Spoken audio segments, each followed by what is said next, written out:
Hello and welcome to The Big Picture. Exercising one's right to vote is one of the most precious rights which a citizen in a democratic country covets. In India, adult franchise has been the basis ever since we adopted the Constitution in 1950. However, in the last few years, there has been a lot of debate about certain categories of people being left out for various reasons. The strong NRI community, consisting of approximately over 1 crore of Indians living and working abroad, is one community, as well as the domestic migrant labor. The NRIs were conferred the voting rights in 2011 with the condition, however, that they should exercise it in the place they reside in India normally. This curtailed many NRIs who could not go back to their places of residence to vote. Meanwhile, there is a lot of discussion on the voting rights of domestic migrant labor who constitute apparently 37%. Most of these people are denied the voting rights as they can't manage to go back to their home to exercise their right. So in the context of all this, we will discuss all the pros and cons of providing e-voting facilities to the NRIs and also the issue of domestic migrant labor. To discuss this, I have with me KTS Tulsi, Senior Advocate in the Supreme Court and also a MP in the Rajya Sabha, S.Y. Qureshi, former Chief Election Commissioner, Tapan Sen, CPIM MP in the Rajya Sabha, and Shiv Shankar Mukherjee, retired diplomat and former ambassador. We are also joined just now by Aman Sinha, who is the national spokesperson of the BJP. Welcome to all of you. Mr. Qureshi, this issue has become a little more interesting and a little, I would say, complicated also. But what was it that the Election Commission had, in its report, said about this matter? No, the issue has been coming up. As far as the NRIs are concerned. Yes. The issue has been coming up before Election Commission for many years, till such time when Prime Minister Manmohan Singh announced in Pravasi Divas that by next year they will have the right to vote. So we came into this was when? I think it was 4 years ago. Okay. So we were not really prepared. Then we called Ministry of External Affairs. We had serious doubts about it. Suppose we allow the voting in the embassies, what will be the reaction of those countries? And then we talked to the External Affairs Secretary, Nirubara. She came and she said, look, if lakhs of people apply, we can't handle, our systems will crash, we will give you the password for our passport and visa, you handle it. He said, look, how can we verify? You have to verify the applicant and only then we can give them the voting right. In any case, willy-nilly, when we decided we'll try it on an experimental basis, fearing about how people will respond. To our surprise, the response was they may be very loud in Pravasi Divas, but then when it came to registering as voter, within a month, Kerala state election was happening, about 8,000 people registered. Because what was allowed in the Act of Parliament was that you have to be physically present at the constituency where you register, and that constituency will be which is recorded in your passport as a permanent address. So in any case, about 8,000 people registered in Kerala, and 4,000 of them came and voted also, and there was even a candidate. But later on in Punjab, only 3 registered. No, 100, 200, 300 are registering. Of course, when we talk to the NRIs, they say that physically coming is difficult, which one can really understand.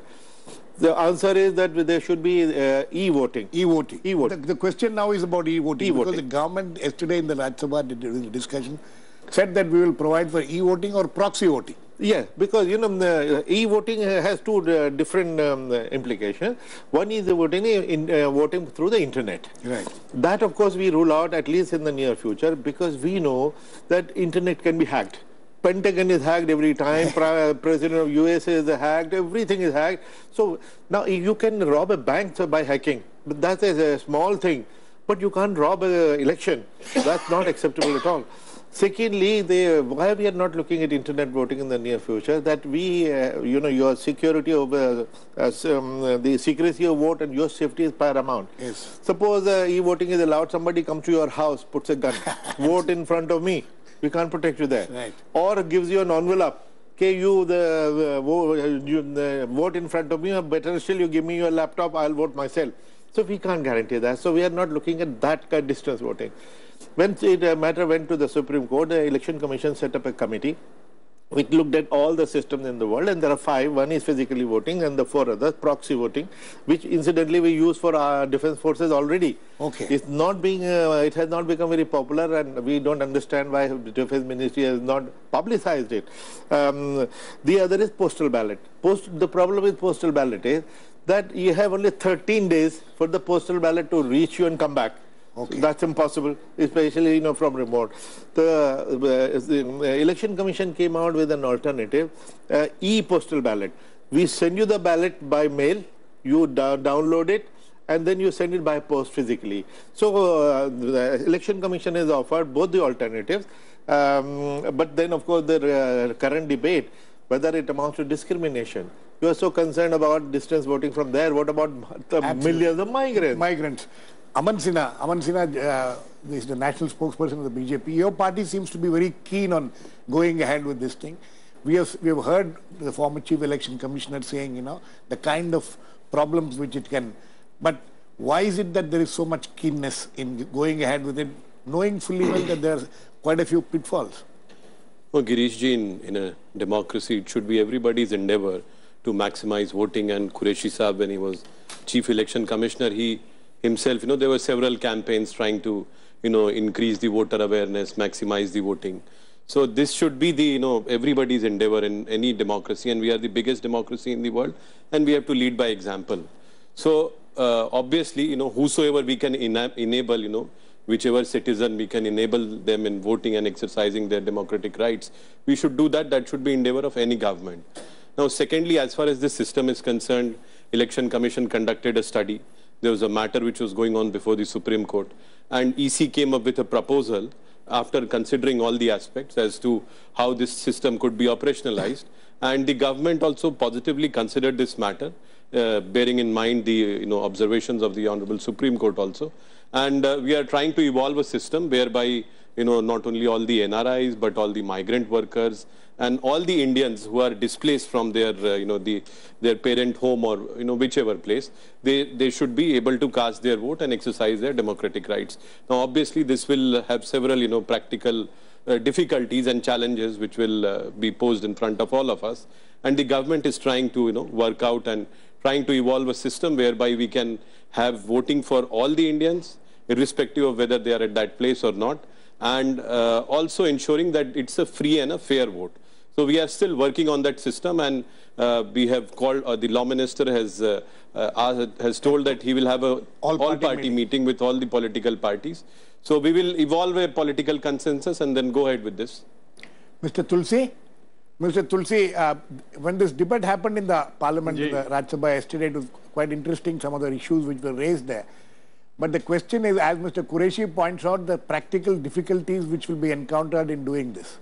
How would you look at it?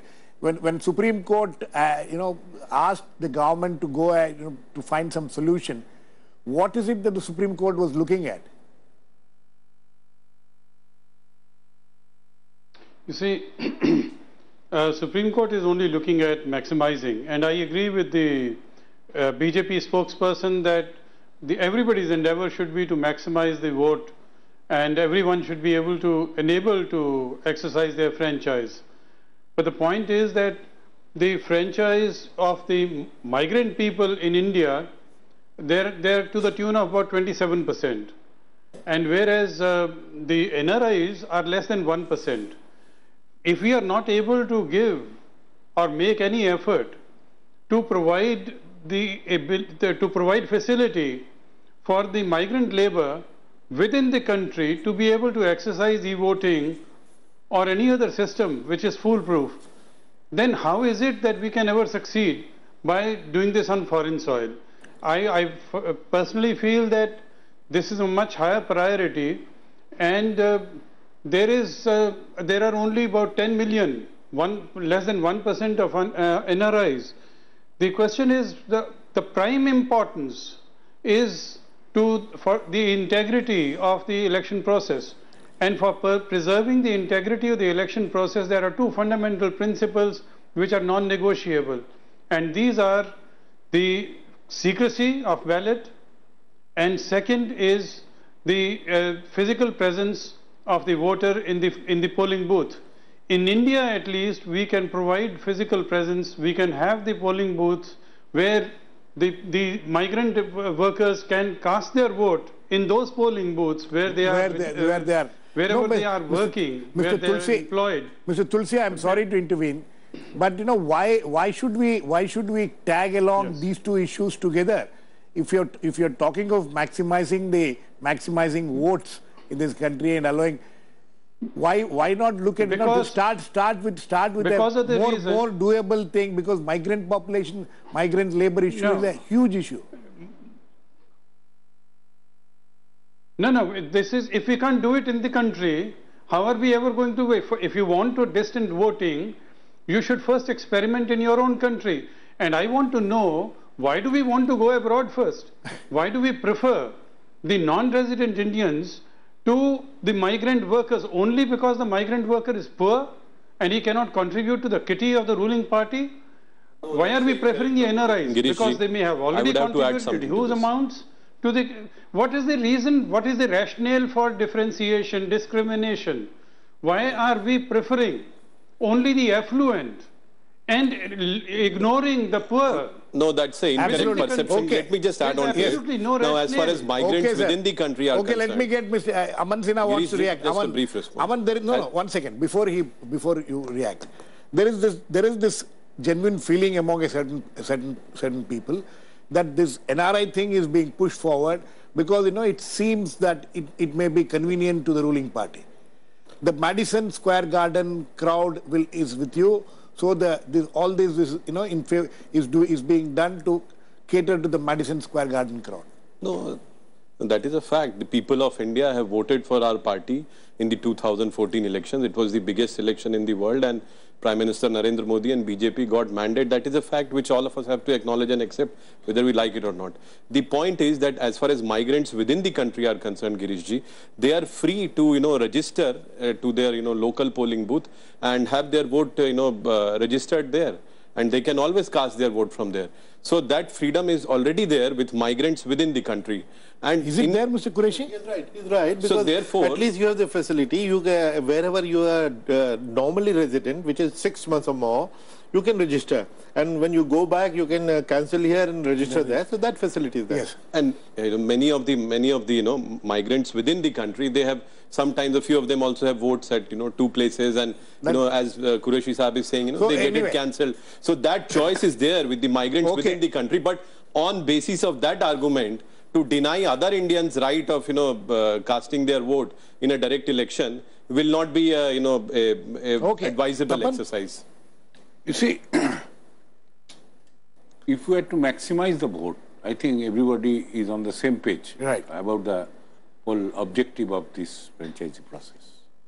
If we had to maximize the vote, we must try with the maximum number of people who are involved in it. And who are being denied naturally, we have to take the migrant workers first, then the NRIs. Simply by dint of numbers. They are Indians, they are working, and it is not only internal migrants. There are international migrants also, who are one of the biggest remitter to Indian exchequer in terms of foreign exchange. NRIs does not even contribute even 1% of what the international migrant workers are remitting to India. You're talking of international migrants, Indians who are working abroad. Yes, they are remitting to India. Essential difference between international migrants and NRI. There is this difference, definitely. As long as they are Indians, they all have a right to vote in case it is physically possible, and the government is trying to enable them to vote. That is all. Still there are difference between international migrant workers and NRIs. No, but you can't differentiate between the international migrants and NRIs. International migrant workers are registered in their home places mostly, whereas many of the NRIs are required to register themselves, and that number is now, I think, around 11,000.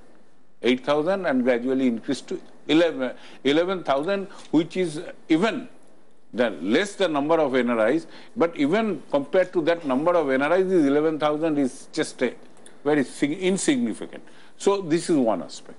Second thing is that it is not only correct that even the internal migrants are getting their right to vote in their respective. It is not easy for a migrant workers from Bengal coming to Haryana to register as voters. They need to give their address proof, they need to give their ration card, which normally they are not being issued.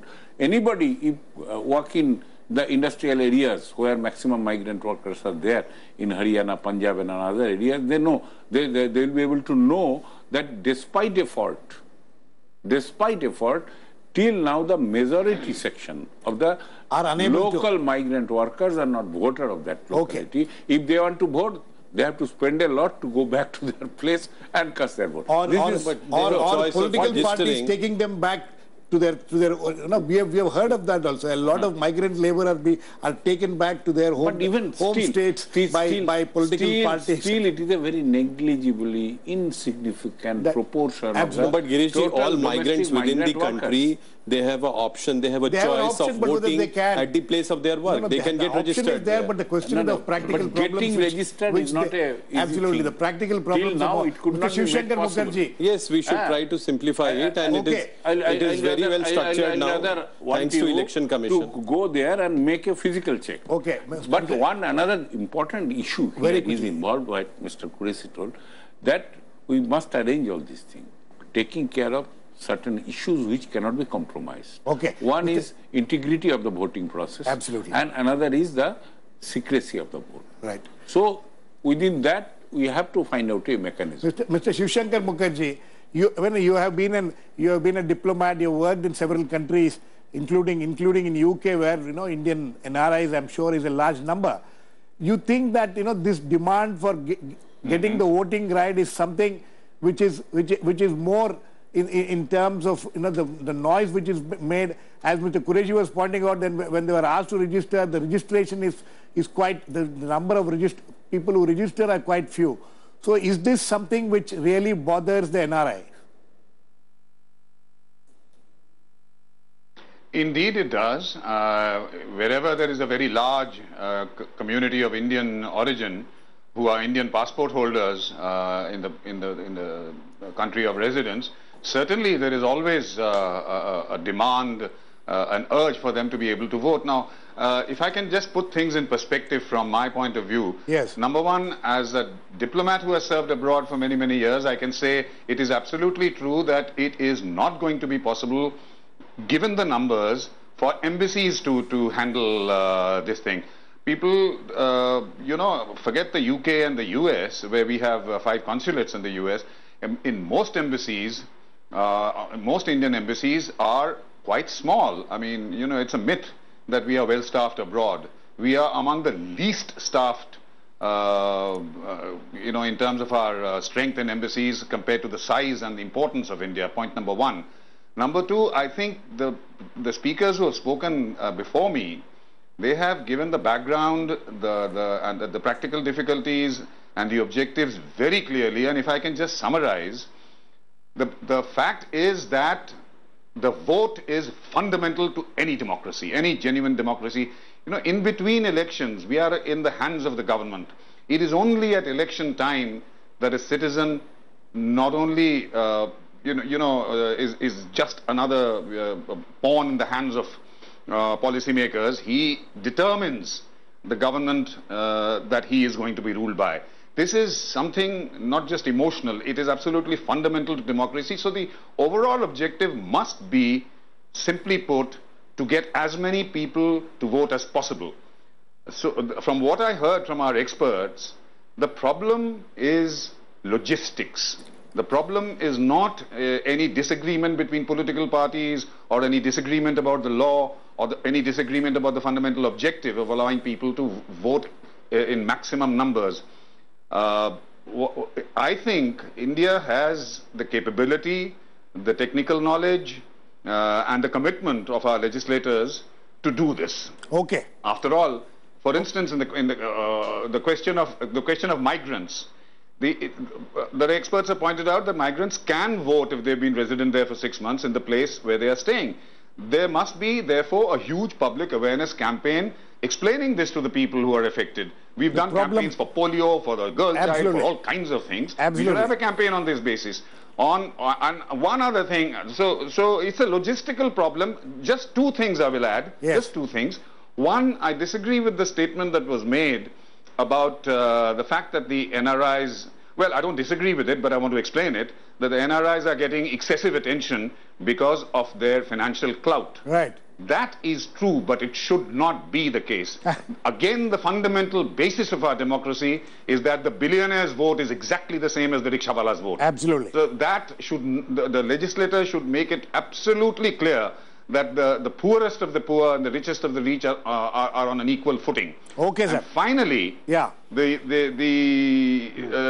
just the final point is, you know, as Cardinal Newman said, if we wait to do something until we can do it ideally, we will never do it. So let's not wait until we've plugged every loophole, attained an ideal logistical situation. Let's go ahead with something that works, let's say 85–90%, okay, and then let's see where it goes. Let's not the best become the enemy of the good. Mr. Qureshi, you know, when we are talking of this, there are practical problems which we are discussing. Now, as far as other countries' experience is concerned, how do other countries handle this? How do other major democracies in this world handle this problem? Yeah. Because they also must be facing similar problems. Yes, sure. But allow me to deal with 2 points which just came up. One is about the logistics, the other is about the integrity of the process. Right. Both very important. Logistically, you know, very often we are told that in some countries they allow the distance voting or voting in the embassies. Now, in India, because we have heard US citizens, for instance, go and vote in their embassies here. Why US is different from India? Because it is just one constituency for the whole US. 3–4 candidates, and wherever in the world you have this. We don't forget that we have 543 constituencies, and we will also have Vidhan Sabha election. We can't discriminate. 4,120 constituencies, which means we'll have 4,120 machines for you to choose from. We don't know which constituency. It doesn't happen. Luckily, it doesn't happen at the same time. No. Even if it happens at the same time, we cannot provide logistically. It's impossible. The other issue is about integrity. Here, you know how rigidly we enforce the model code of conduct. We have on record minister who was giving 100 rupees outside the temple. He was challaned for violating the model code of conduct. How will we, do the watch over the campaign? There will be booze parties. There will be chicken flying and booze flowing. How do we control that? So that is no. So as far as we cannot take lessons from other democracies. Yes. That's what you're trying to say. Quite right. Also, you know, even internationally, there are very few countries who have this system. Don't forget that in India, when we use EVM, which is the simplest 17th century technology of a calculator, that is questioned. We have been held up over in various courts. It has gone up to Supreme Court. Therefore, the internet voting is definitely out. Okay, yeah. Girishji, the Election Commission itself constituted a expert committee which went into all the aspects of the matter. They themselves opined that this system is pretty much workable. This could be evolved with efforts of all these stakeholders, and therefore this was their clear opinion before the Supreme Court. Where is the debate such a in Supreme system Court? should be operationalized. Now, Supreme Court also, factoring in all the arguments of all these stakeholders, came to a conclusion that yes, this system could be operationalized subject to consent of the legislatures and the legislators and the government. No, what system are you talking about? The system of NRI external voting. And this system of external voting is already, the question is now, as per my knowledge, proxy voting be done? These are the issues. Yeah, no, the issue is that there are several challenges in front of all of us. Obviously, you know, there can be chinks in the armor. It's not going to be a foolproof system. But can that be argument to deny voting rights to all the deserving Indian citizens who are Mr. abroad? Tulsi? Now, just one short point also which I wanted to make, that Supreme Court also considered all these arguments, and after considering all these arguments, the Supreme Court was also prima facie of the opinion that such a system should be there.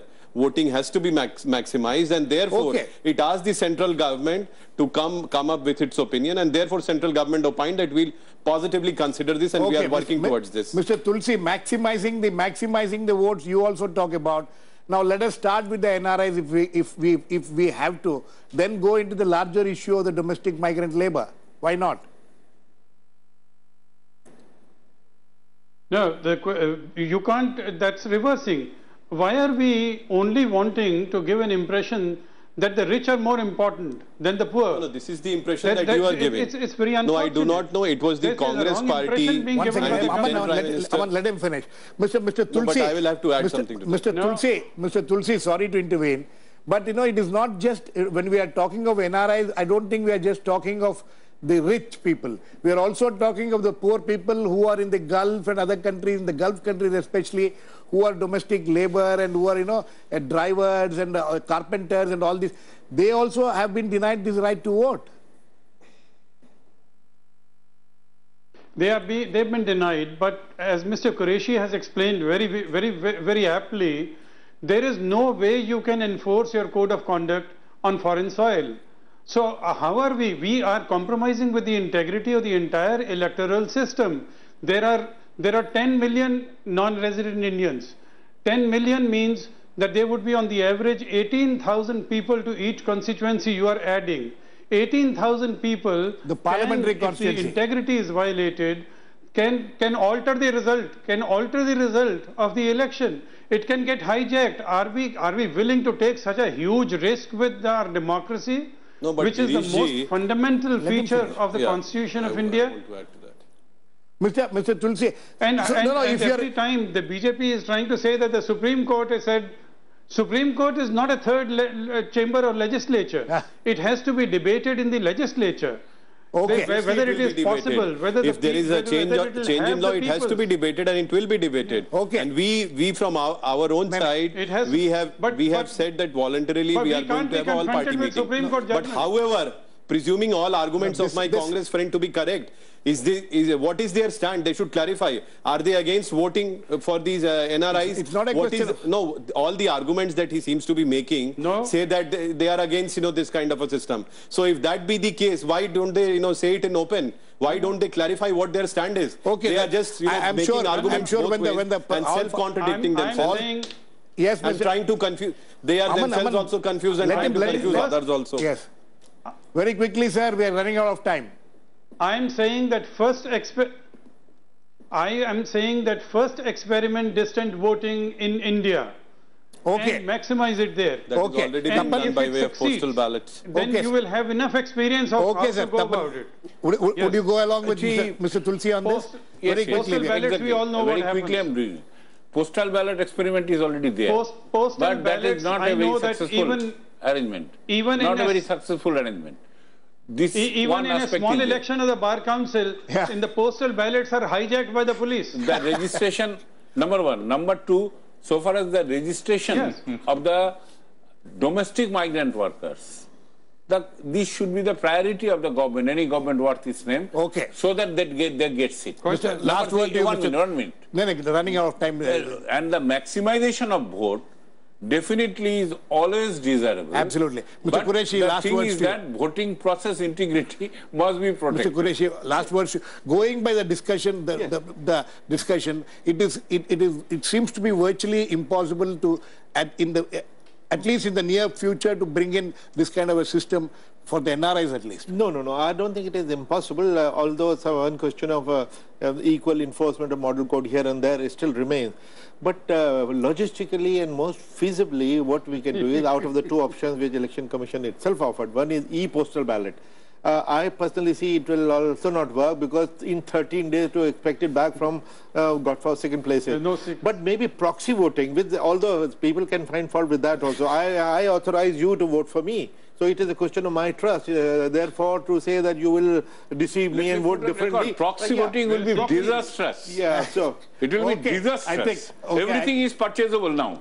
I think on that proxy vote means it will be disastrous. Demons and everything is not going to help. On that we should move towards a solution instead of just trying to be critical of everything. But, from the debate, it's quite evident that how controversial this whole issue is. Maybe, it will take many more all-party meetings to come to some kind of a conclusion about whether this can be really achieved or not. We'll wait and watch for that. Thanks to all my guests. Please keep watching. We'll come back with another issue, the big picture, same time tomorrow.